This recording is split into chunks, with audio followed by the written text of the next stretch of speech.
All right, good afternoon again. We're delighted to be joined by Najat Rochdi, who is the Deputy Special Representative of the Secretary General for the UN mission in the Central African Republic, and she's also the Humanitarian Coordinator for the Central African Republic. So Najat, welcome, and you have the floor. Thank you very much, Stefan, and thank you very much to all of you who are here and for your interest in the humanitarian situation in Central African Republic. As you already know, the humanitarian situation in CAR continues to deteriorate since May 2017, and the country has been relapsed into alarming levels of violence along some of the ethnic lines. Clashes between armed groups are spreading rapidly, in particular in the western and southeastern regions. And as a result, there has been a 50% increase in internally displaced people in CAR since January 2017.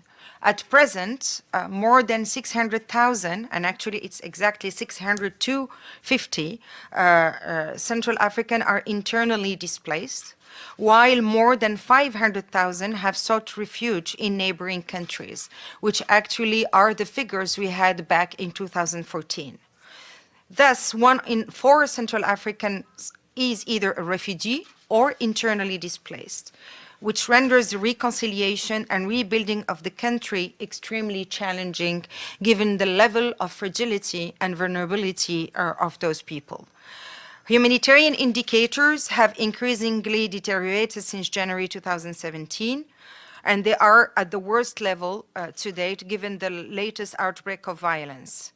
And even though the humanitarian community was able actually to respond to certain crises in new humanitarian crises, the government, as you know, has very limited capacities and is struggling to provide basic services to the population, in particular outside of Bangui and Bambari. For thousands of people, access humanitarian aid makes a difference between life and death. The recent visit of the Secretary General Antonio Guterres in the Central African Republic sheds light on the ongoing humanitarian crisis. The international community has proven over time their solidarity and their generosity toward CAR. However, I wish to reiterate his call to donors, stating, not let down the people of CAR and to further increase the support to humanitarian action. Large increases in humanitarian needs led to the review of the Humanitarian Response Plan for 2017 prior to the visit of the Secretary General. The revised HRP for 2017 now outlines requirements for a total of $497 million in order to respond to the increased humanitarian needs.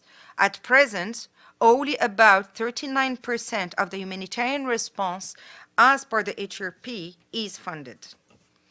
While thanking donors for their generous support, I would like to share some of the reasons why I am asking them to go the extra miles for CAR, and that it's not the time to give up on the people of CAR. 1. The revised Humanitarian Response Plan for 2017 requested close to $175 million in order to provide urgent food aid to 900,000 people. However, only 1/3 of the amount required for food assistance has been made available. In all humanitarian crises, food assistance is among one of the most urgent and critical needs. As we speak today, the most vulnerable people in many cities and villages of CAR, and particularly women and children, do not have enough food to eat. Insecurity throughout some part of the country has reached unprecedented levels, which impedes access to fields and farms and thus to harvests, while 75% of the population are dependent on agriculture. Second, in CAR, 41% of children under the age of 5 are chronically malnourished. Displacement increases the likelihood of child malnutrition as the quantity, quality, and availability of food diminishes. Hunger is one of the most prominent obstacles hindering child development, including learning processes. Funding for the nutrition cluster remains at only 21% of the amount required for 2017. 60% of health structures in CAR are managed by humanitarian agencies and humanitarian NGOs. But the increasing level of conflict has rendered access challenging, while underfunding hampers the ability of humanitarians to respond to the most urgent needs. Of the USD 40.3 million requested at the beginning of this year to assist 1.5 million people with basic health services, only 26% has been received. Failing to address the current humanitarian needs will jeopardize all the efforts made and results achieved so far. The major risk in the country relapsing into a large-scale humanitarian crisis, which would further actually undermine the already poor security situation in CAR and affect the stability of the entire region, and not only CAR. Our responsibility as international community is to leave no stone unturned to prevent this from happening and to leave no one behind. So I express really my sincere appreciation to the donors for their support, which allow the humanitarian community to still deliver on their core strategic objectives, saving lives, promoting respect of fundamental rights, and preserving, more importantly, human dignity. But today we need to go an extra mile so we don't sacrifice another generation of children and of Central African who were born in a narrative of violence, raised up in a narrative of violence, and need to see that there is something else but a narrative of violence. We need to give a chance to those children so they became the best chance for peace in CAR, of course.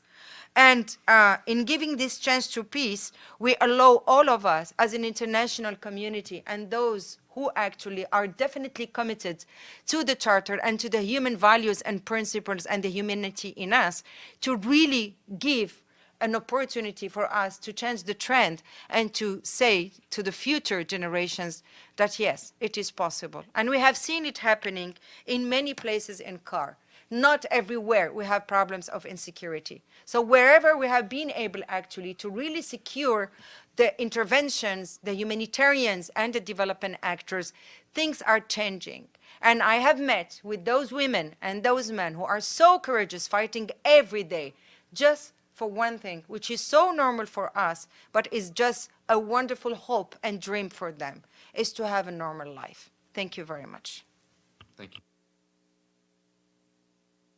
Very much for the briefing. I'm Evelyn Leopold, and I welcome you on behalf of the United Nations Correspondents Association. I have a couple questions. If you got all the food, humanitarian supplies you wanted, would you be able to deliver them because of the conflict? And secondly, is everyone in competition with one another? There are lots of places where there have been bids for, well, campaigns to get funds, whether it is in South Sudan, in Yemen, in northern Nigeria. Is there any thought of combining some of this? Because I don't know how you coordinate. And are you in competition? Then one thing which may not be in your field, but the BBC today had a report that in 2015, the UN mission released rebel fighters accused of shooting a UN peacekeeper because the elections were coming and they wanted to not interfere in it.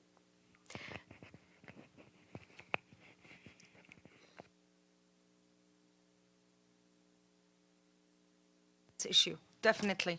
And there are some difficulties with the access.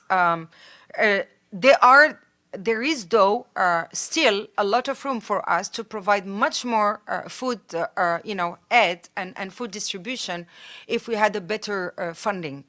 There are areas also, even though there are some very serious challenges in access, if we come with a different modus operandi where we could still actually use airdrop, use air assets to still provide this food. But today, not only that we are not able to distribute distribute all the food needed, but we are not even able to always use this new modus operandi because of the challenges we see and because of some insecurity when using the roads. And I know you have all been aware of the sad death of our colleague last Saturday in a convoy through Delhi.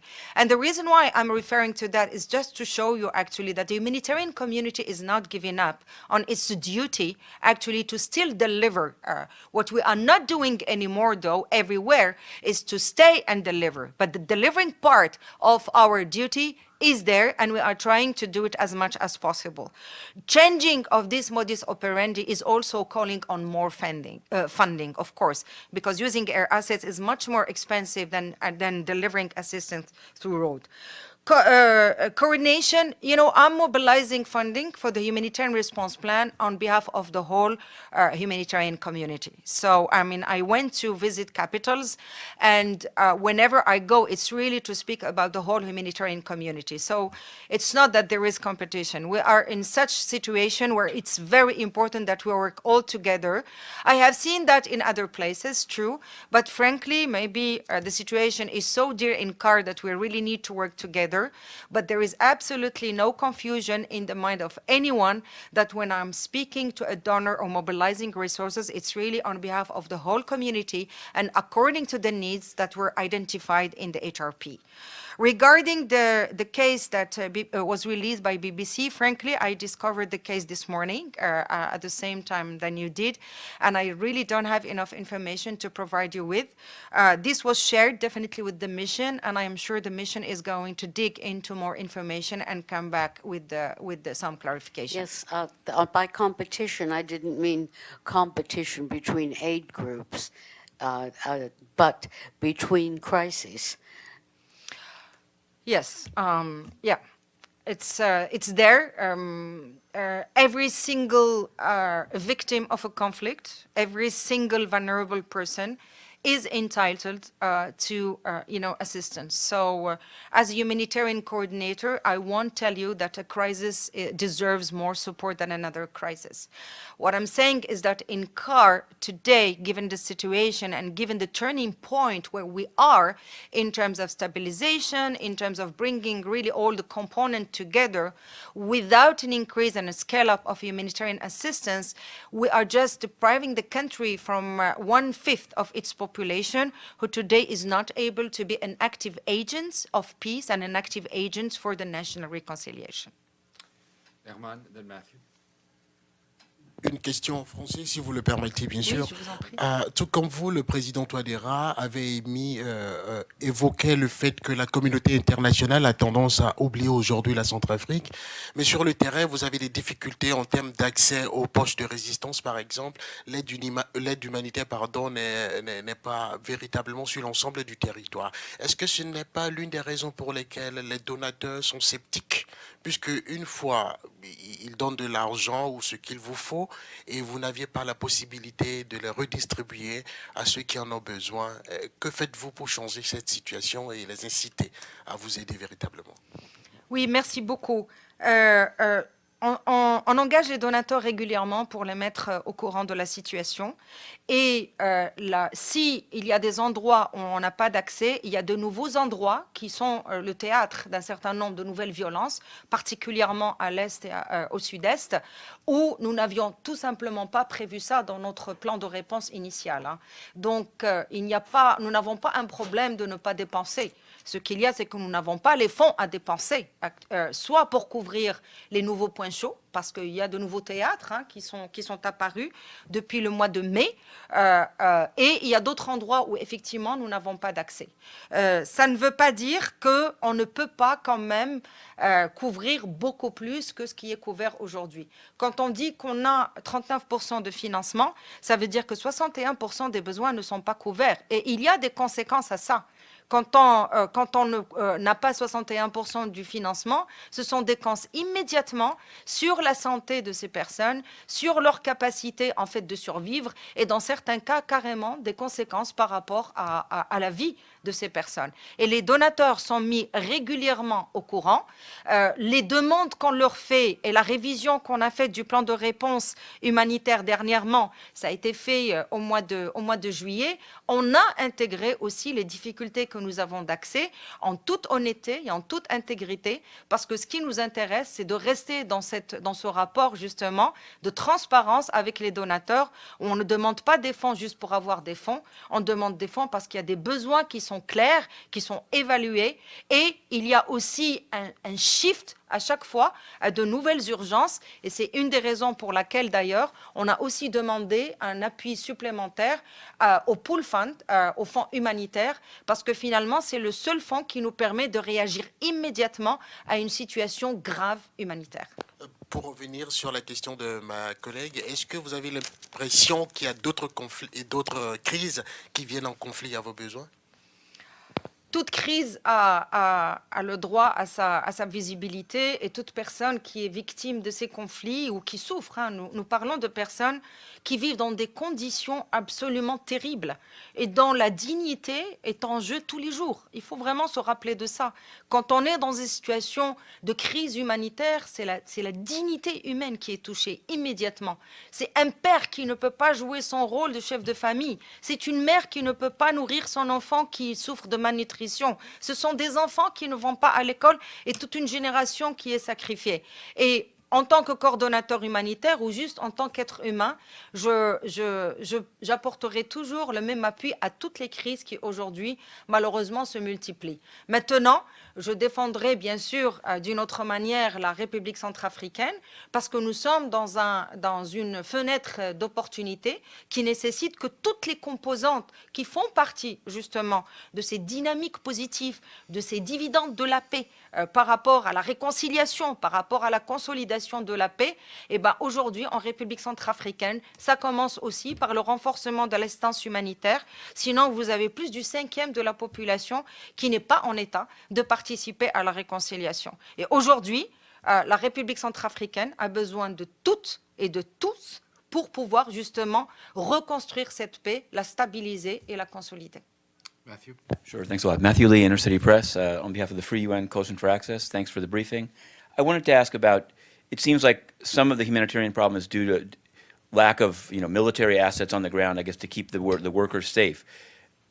What effect did the pullout of the U.S. and Ugandan forces that were chasing the Lord's Resistance Army have on leaving a security vacuum? And do you think that could have been coordinated better in terms of humanitarian assistance? And also, as I'm sure you know, after leaving the Central African Republic, the Secretary General stopped in Cameroon, and I know you were the resident coordinator there until earlier this year.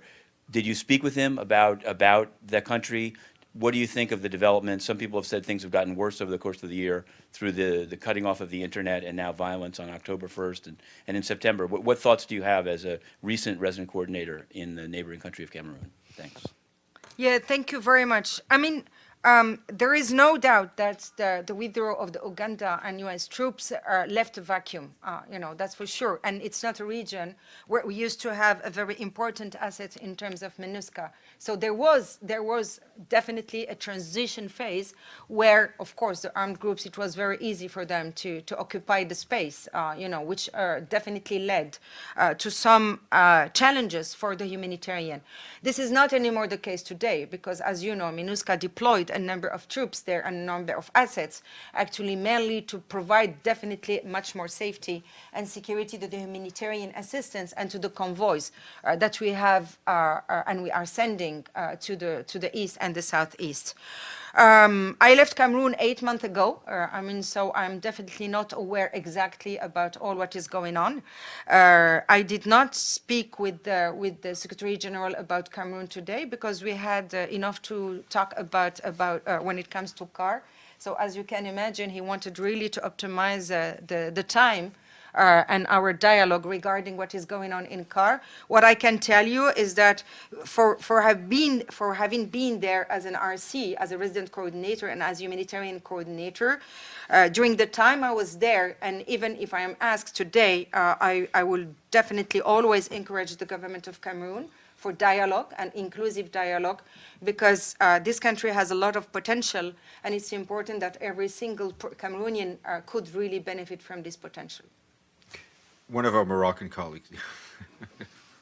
Thank you. Now for So Nari it will Moroccan be in music. Moroccan, the question? Si vous voulez. Or in English, it's all right.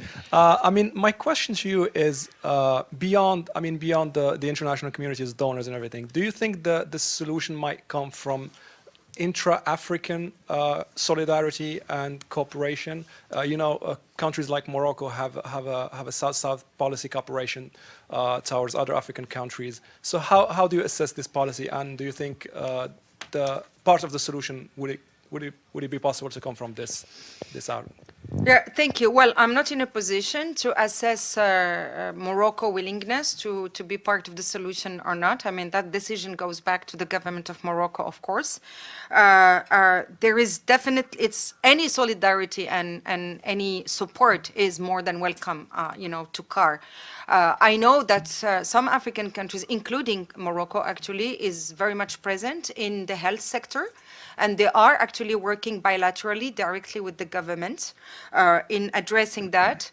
Africa is, the African initiative is a very important also, African solidarity and African support to the peace dialogue in CAR. So I cannot say that Africans are not present, in the process actually of the stabilization and the peace consolidation in CAR.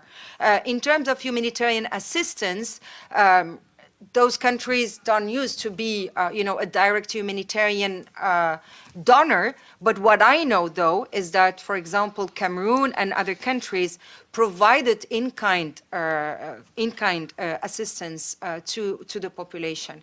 But again, just to conclude, any solidarity is more than welcome in this dire situation. Mr. Bays, and that'll be the last question. You have talked about the deterioration of security in the country. You've talked about how your work is difficult, how you can now deliver but not stay and deliver. Do you think it's time now to reconsider the number of peacekeepers, the force strength? If you had extra peacekeepers, would you be able to stay and deliver as you used to? Thank you very much. We are very much looking forward to the increase in the capacity of MINUSCA force, of course. And this is definitely going to help us expand our area of intervention, goes without saying. This is also important because there will be able to be more capacity to bring back security to a number of areas. And actually, I think there are different areas where the force was really able to provide security to the basis of the NGOs and to the offices of the humanitarian. So this is not going to change. This is going to expand, actually. Is it going to cover all the areas where we cannot stay and deliver? I don't think so. I mean, I don't think that MINUSCA is going to double its capacity. So that will still call on a new modus operandi and an intensive use of the air assets. But definitely, whatever increase MINUSCA will be able to get is a very good news for us as humanitarian. And that's exactly the reason why, the humanitarian actually sent a very clear letter providing support and expressing support to the increase in troops of MINUSCA. Great. Thank you very much. Merci. Tu l'as pendant combien de temps?